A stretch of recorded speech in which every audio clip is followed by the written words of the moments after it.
Olá pessoal, hoje a gente vai falar sobre mais um tema importante. Eu sei, mas é porque a gente tem que falar dessas coisas, porque sabedoria é tudo. Vocês têm que saber o que está acontecendo, tá? Então vamos falar hoje sobre o novo formulário I-485. Não é tão novo assim, saiu na verdade em dezembro, né? Começou a ser usado em dezembro, final de dezembro, logo antes do Natal. Foi o presente de Natal que a imigração deu pra gente, né? Então esse formulário tem muitas armadilhas. Fiquem ligados.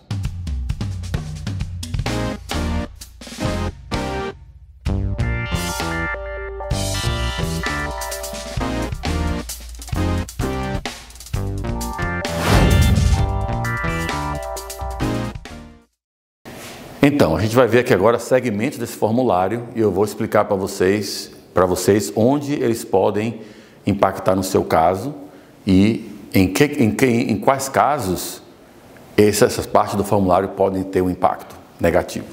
Então nós temos aqui a parte 8 do formulário e nós vamos para a questão 16. Então a questão 16, gente, a gente vê aqui,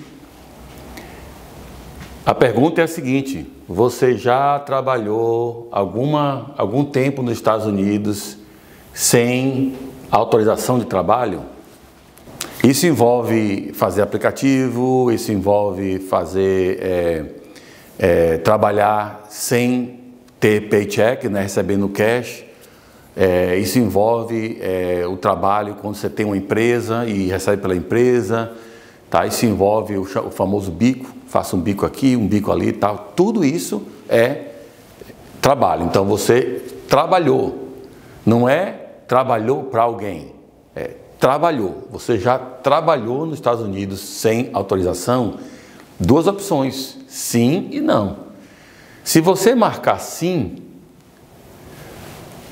a depender de qual processo você está fazendo, você vai ter que explicar para a imigração por que você trabalhou sem autorização, ou melhor, não é porque trabalhou sem autorização, e sim se você trabalhou para a imigração mais ou menos do que 6 meses. Isso porque se trabalhou mais do que 6 meses, esse processo vai ser negado. Essa aplicação vai ser negada, a imigração não tem nem como aprovar você. E se você marcar que foi sim e trabalhou menos de 6 meses, vai ter que provar que foi menos de 6 meses e vai usar a seção 245K como desculpa. E é uma desculpa legal, tranquilamente perfeita dentro da lei, só que apenas se aplica para casos que são employment based, ou seja, os EB1, EB2, EB3 da vida. Tá? Então, essa você marcar sim. Se você marcar não, a imigração vai passar e acreditar que você realmente não trabalhou nos Estados Unidos sem autorização. Até aí tudo bem. Mas aí nós vamos agora para a parte que fala sobre Public Charge. Então nós temos aqui agora a parte que fala do Public Charge. Tá? Nessa parte do Public Charge, a pergunta aqui é a seguinte: qual é o tamanho da sua família, do seu lar? Quantas pessoas tem no seu lar, na sua família? Você vai pôr um número aqui e depois pede para você dizer o seu household income. Quer dizer, quanto a sua família ganha de rendimentos, de qualquer tipo de rendimento que vocês tenham. Isso vai ser de 0 a 27 mil, 27.001 a 52 mil, e aí vai, tem os brackets, né? Tem os níveis aqui, você tem que marcar um desses. Tá? Se você não trabalhou nos Estados Unidos, vai ser 0. Então vai ser na primeira coluna, de 0 a 27 mil. Mas se você trabalhou, se você teve renda nos Estados Unidos, por trabalho ou sem ser por trabalho, o que for, você vai ter que marcar aqui o que é correto, tá? Depois eles pedem para você dar o valor total do seu patrimônio da sua família, né? Carros, propriedades, né? Imóveis no caso, tudo isso aí vocês têm que listar aqui com um valor aproximado, tá? E aí a gente tem mais algumas coisas aqui, por exemplo, eles perguntam aqui o nível de educação, tá? Essas coisas, certificação, licenças, tudo que você tiver aqui do seu processo vai aparecer nessa parte aqui. E aí nós temos a parte dos benefícios, né? Quem teve benefício, lembrando que não é somente ter algum benefício do governo que vai prejudicar você, é apenas se você comprovar, se a migração comprovar ou verificar que você provavelmente vai viver aqui somente dos benefícios do governo, ou primariamente dos benefícios do governo, e não da sua renda própria. Então, ter usado uma vez ou outra, você põe aqui o benefício recebido, a data que começou, a data que terminou e o valor em dólar que você recebeu naquele período de ajuda, tá? E isso aqui realmente eles vão ver que a pessoa que às vezes usou uma vez ou outra, tá? Lembrando que isso aqui, no caso, tem que ver o beneficiário, porque se for, por exemplo, o filho nascido aqui nos Estados Unidos americano, isso vai ter ainda menos impacto, porque seu filho tem direitos, tá? De ter esse benefício. Então, nessa parte aqui, a gente tem uma questão que não deve ter muito impacto, mas lá na frente vocês vão entender por que a gente está falando sobre isso aqui tudo, tá? Vamos agora pular para a questão 71, tá?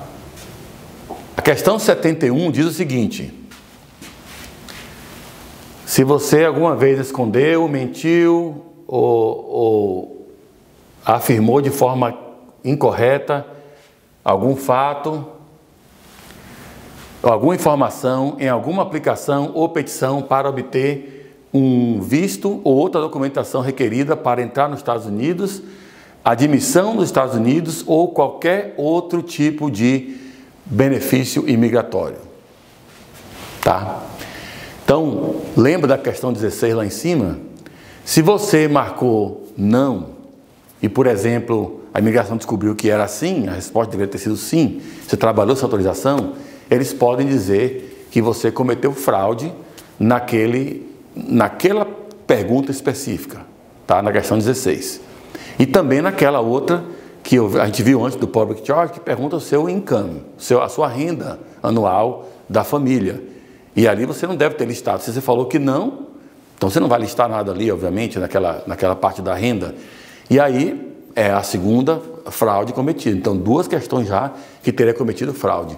E aí nós temos agora essa aqui que pergunta. É meio redundante, mas pensa bem, está perguntando se você já cometeu fraude. Já mentiu em um processo, em um formulário de imigração ou consulado, alguma coisa assim, para obter um visto. Então, se você mentiu naquele lá e mentiu também naquela do Public Charge, naquela parte do Public Charge, daí você também vai marcar que não aqui, né? Vai marcar que não. Aí, nesse caso, você marcou que não, então quer dizer, como você mentiu lá atrás, e aqui agora está perguntando se você mentiu lá atrás ou qualquer outra época na sua vida, está marcando que não. Você descobre aquela ali, a pergunta 71 também foi respondida de forma errada. Então você cometeu fraude na pergunta que está falando sobre fraude. Quer dizer, isso aí vai só aumentando o seu problema. Então, isso eu estou falando, gente, para a gente ter cuidado quando faz processo de imigração e você já começa a sua vida nos Estados Unidos com o pé esquerdo. Tá? Quando eu digo pé esquerdo, não se você for canhoto, vai ser o pé certo para entrar, né? Então, não leve em consideração isso. Mas, como a maioria das pessoas são destras, né? Então, a gente fala de pé esquerdo. Então, você tem que começar com o pé direito, ou seja, não fazendo as coisas erradas e depois não tendo que se complicar para esconder o que foi feito errado. O que é feito errado? Trabalhar sem autorização, tá? Então, na semana passada, nós subimos um vídeo onde eu expliquei que se você fala para o seu advogado, eu estou aqui trabalhando todo mais 2 anos, 3 anos e tal. O advogado não vai poder pegar seu caso e dizer simplesmente que não sabe nada, que você não estava trabalhando. Então, isso pode ser um problema para você e para o seu advogado, se ele quiser fazer isso. Então, geralmente eles não vão querer fazer. Agora, nesse ponto aqui, se você já está nessa situação, a gente tem que ver estratégias onde a gente pode sair desse problema sem cometer fraude, tá? Vou dar um exemplo aqui. Vamos supor que nós temos aqui, vamos colocar nomes fictícios, João e Maria, tá? Não é o Joãozinho lá da 245K não, tá? É João mesmo, é João e Maria, um casal. João e Maria estavam aqui com visto F1 e F2. Um tinha um F1, outro tinha um F2. E João trabalhou, ou Maria trabalhou. Vamos dizer João, porque é o primeiro nome que aparece, tá? Não é porque sempre é o homem que trabalha, não. Mas vamos dizer que é o primeiro nome que aparece. Então, João trabalhou enquanto Maria estava indo para a escola, fazendo o The Books on the Table, né? O curso de inglês. Então, João trabalhou todo esse tempo e Maria não. Daí apareceu agora a opção de fazer um EB3, por exemplo, um processo que, com base na oferta de trabalho, tá? De uma empresa nos Estados Unidos oferecendo um trabalho para você e tal.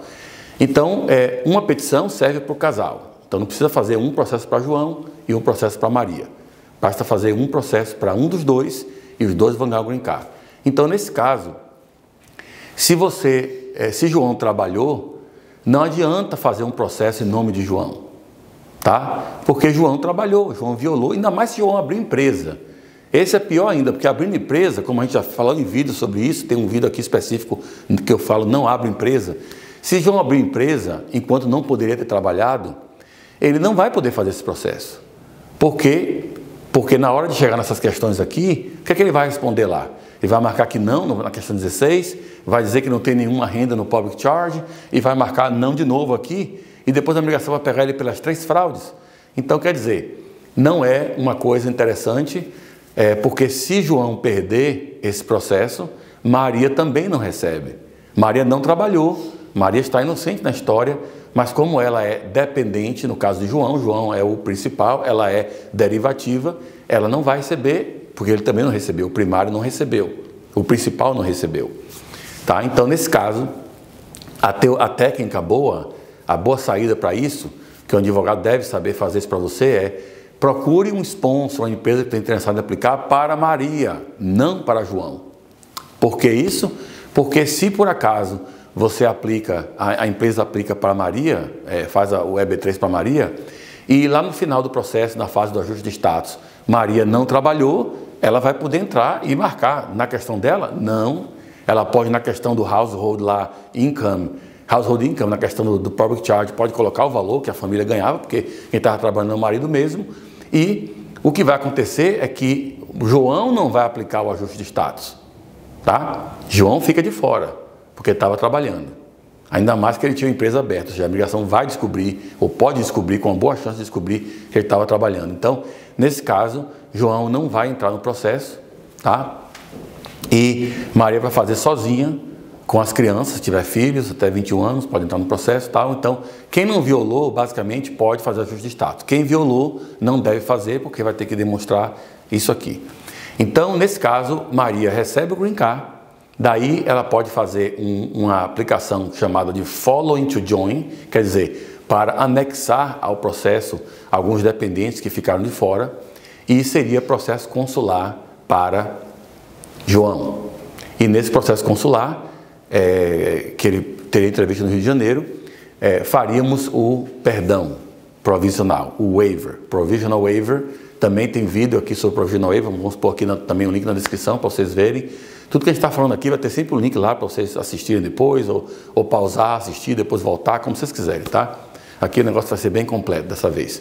Então, o João pode aplicar para o perdão por ter a esposa Maria como residente. Então, o perdão provisional, o provisional waiver, precisa de algum parente qualificante para fazer o waiver. Tem que ser a esposa, o esposo, o pai ou a mãe. Somente esses parentes qualificam, filhos não entram nessa história. Então, somente esses parentes qualificam para ser o qualifying relative para o waiver. E nesse caso, esses parentes têm que ser residentes ou cidadãos americanos. Nesse caso, nós temos Maria, nesse ponto já vai ser residente permanente, porque recebeu o green card, já foi aprovado em tudo, na ajuste de status dela, no formulário I-485 dela. E agora ela pode estar na condição de servir de qualifying relative, parente qualificante, para que João também tenha o seu waiver aprovado. João vai fazer sua viagem ao final para o Brasil, só vai no finalzinho. Ele vai ficar aí mesmo, trabalhando do mesmo jeito, sem permissão para trabalhar, até acabar o processo, mas no finalzinho, quando aprovar o waiver, daí a imigração vai notificar o consulado, o Departamento de Estado, o Departamento de Estado vai notificar o consulado e o consulado vai então agendar a entrevista, onde João apenas vai lá fazer a entrevista e volta. Vai passar talvez 10, 15 dias, talvez um pouco mais, depende do caso, mas não vai ficar lá anos ou meses esperando. Então, nesse caso, a pessoa, mesmo tendo trabalhado, tem uma saída, tá? A outra saída é a 245K.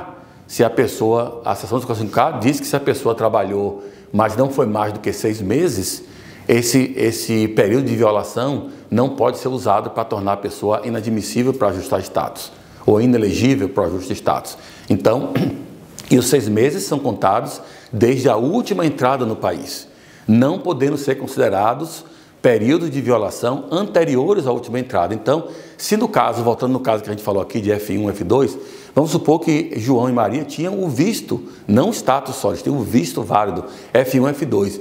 E pouco antes de entrar com o ajuste de status, eles deram uma saída, fizeram uma viagem para fora do país, voltaram e agora tem um I-94 novo, como F1, F2.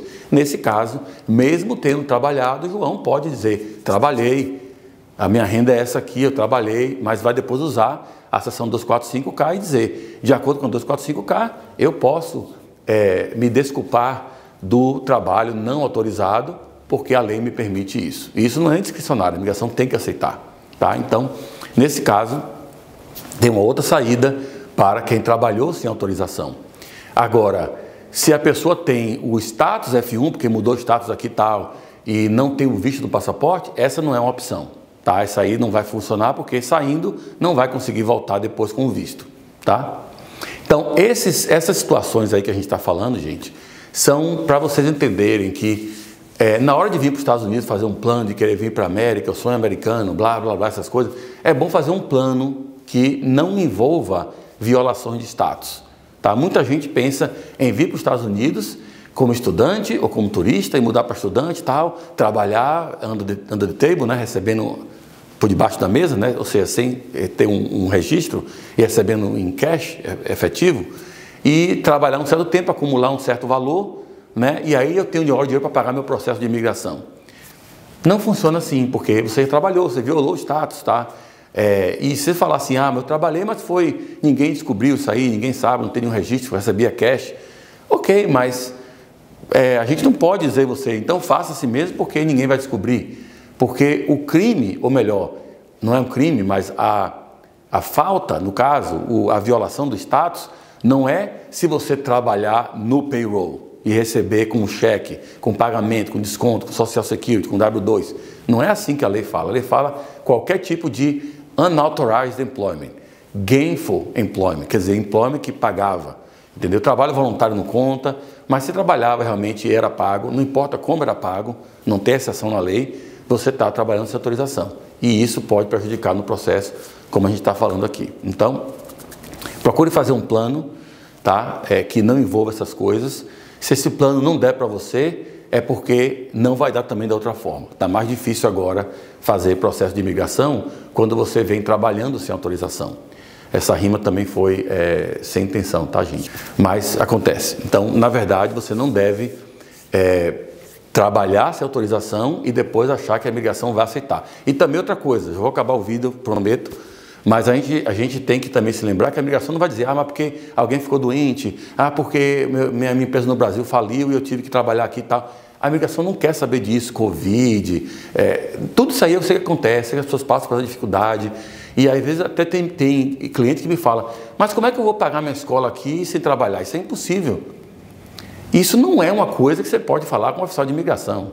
Porque ele vai dizer, se você não pode estudar sem trabalhar, volte para o seu país. Não é sendo nem xenofóbico, não. É porque dizer, você não tem como estudar aqui, então você não pode, porque a lei de imigração não permite você trabalhar enquanto está estudando, a não ser em alguns casos de CPT, depois da parte do OPT e tal, alguma autorização de trabalho que você pode ter como estudante, se for um caso de hardship. Então tem situações que você pode, mas eu estou falando de trabalhar sem autorização.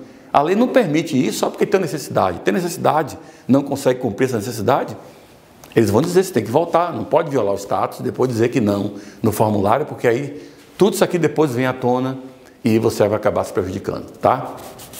Então, pessoal, eu espero que esse vídeo foi um pouco longo, tem muitos detalhes, tem muita coisa para a gente aprender aí, mas eu espero que esse vídeo sirva para dar um pouco de luz a vocês que estão tentando se legalizar, ou estão tentando vir para os Estados Unidos no futuro, ou fazer algum processo de imigração para algum benefício de imigração. E se lembre, mentir nos formulários é fraude. Se for descoberto, todo seu sonho americano pode ir por água abaixo, tá? Porque fraude gera inadmissibilidade por vida. Não é aquela de 3 anos, 10 anos, não. É por vida. Pode ter um waiver com parente qualificante, tá? Essas coisas, mas geralmente, se a pessoa não tem um parente qualificante, inadmissível. Por vida, por ter cometido fraude, tá? Então procure não fazer esse tipo de coisa e sempre se consulta com advogados, cuidado com os consultores. Eles não estão levando em consideração essas coisas, eles estão querendo assinar o máximo de pessoas lá para receber o pagamento e fazer a cota do mês, são vendedores na verdade. Então procure se informar com um advogado que tem a obrigação, pelo menos deveria ter a obrigação de dar o conselho correto e fazer um processo de forma correta e até ver uma estratégia como a que a gente conversou aqui, ou uma daquelas que a gente conversou aqui nesse vídeo, tá? Espero que tenham gostado, subscrevam ao nosso canal e se não apertaram ainda o botão do sininho, apertem, porque você vai ser notificado quando tiver um vídeo novo, tá? E nos vemos na próxima. Tchau, pessoal!